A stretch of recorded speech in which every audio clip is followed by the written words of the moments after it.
O evangelho de hoje continua imediatamente depois da multiplicação dos pães. Jesus acaba de revelar que o amor de Deus é um amor que alimenta e acolhe a todos, mas os discípulos ainda não compreenderam isso plenamente. Mateus diz algo muito curioso: Jesus obrigou os discípulos a entrar na barca. A barca é uma imagem da igreja. Jesus os obriga a partir porque quer levá-los para outra margem, para o território dos pagãos. E é justamente aí que está o problema. Os discípulos ainda não pensam que o amor de Deus é para todos. Eles acham que o amor de Deus é um privilégio de Israel. Jesus, porém, está ensinando que o Evangelho não conhece fronteiras. Enquanto os discípulos atravessam o lago, Jesus sobe sozinho ao monte para rezar. O monte nos recorda o Sermão da Montanha, onde Jesus havia revelado Deus como Pai de todos. E agora, diante da incompreensão de seus discípulos, Jesus se retira para rezar. Chega a noite e Jesus fica sozinho. Essa solidão não é apenas física, é a solidão daquele que está acompanhado por pessoas que ainda não compreenderam seu projeto. Os discípulos estão com Jesus, mas ainda não conseguem segui-lo verdadeiramente. Enquanto isso, a barca é atingida por um vento contrário. Esse vento pode ser compreendido como uma imagem da resistência dos próprios discípulos. Eles estão na barca, mas não querem chegar à outra margem. A igreja está em movimento, mas encontra dentro de si a resistência à novidade do Evangelho. É justamente no meio da noite e da tempestade que Jesus aparece caminhando sobre o mar. Para a tradição bíblica, o mar representa o caos, as forças ameaçadoras que se opõem a Deus. No livro de Jó, somente Deus é aquele que domina e caminha sobre o mar. Portanto, quando Jesus caminha sobre as águas, Mateus está revelando mais do que um milagre, está revelando quem é Jesus. Os discípulos se assustam e pensam que é um fantasma. Então Jesus lhe diz: coragem, sou eu, não tenhais medo.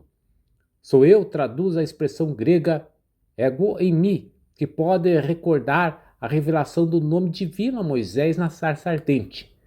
No meio do caos, Jesus manifesta a presença de Deus. Não tenham medo, Deus está aqui. Então Pedro pede para ir ao encontro de Jesus sobre as águas. Ele sai da barca e por um momento consegue caminhar, mas começa a afundar quando olha para o vento. Aqui está uma grande mensagem do Evangelho. A fé não elimina as tempestades, ela nos ensina para onde olhar no meio delas. Pedro olha para a força do vento e perde a confiança.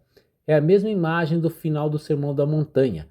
A casa construída sobre a areia não resiste quando chegam a chuva, os rios e principalmente o vento. Pedro grita: Senhor, salva-me! E Jesus imediatamente estende a mão e o segura. Jesus o chama de homem de pouca fé, não um homem sem fé. Sua fé existe, mas ainda é pequena, instável.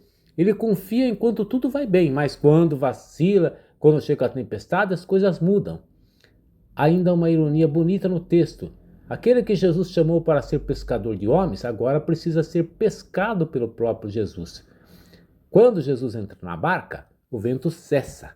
A imagem é clara. Quando Cristo ocupa verdadeiramente o centro da comunidade, a tempestade não desaparece necessariamente da vida, mas a igreja deixa de ser dominada pelo medo. Então acontece o mais importante. Os discípulos se prostram diante de Jesus e dizem: verdadeiramente tu és o Filho de Deus. A tempestade tornou-se um lugar de revelação. O Evangelho nos pergunta hoje qual é a nossa outra margem? De quem ainda temos dificuldade para nos aproximar? Quais são as fronteiras que ainda queremos colocar ao amor de Deus? E quando chegam os ventos contrários, para onde olhamos? Se olharmos somente para o vento, afundaremos. Mas se no meio da tempestade ouvimos a voz do Cristo dizendo: coragem, sou eu, não tenhais medo, podemos continuar caminhando. Porque a igreja não é a comunidade daqueles que nunca enfrentam tempestade. É a comunidade daqueles que, mesmo no meio da tempestade, reconhecem quem está na barca. E então também nós podemos dizer: verdadeiramente, tu és o Filho de Deus. Amém.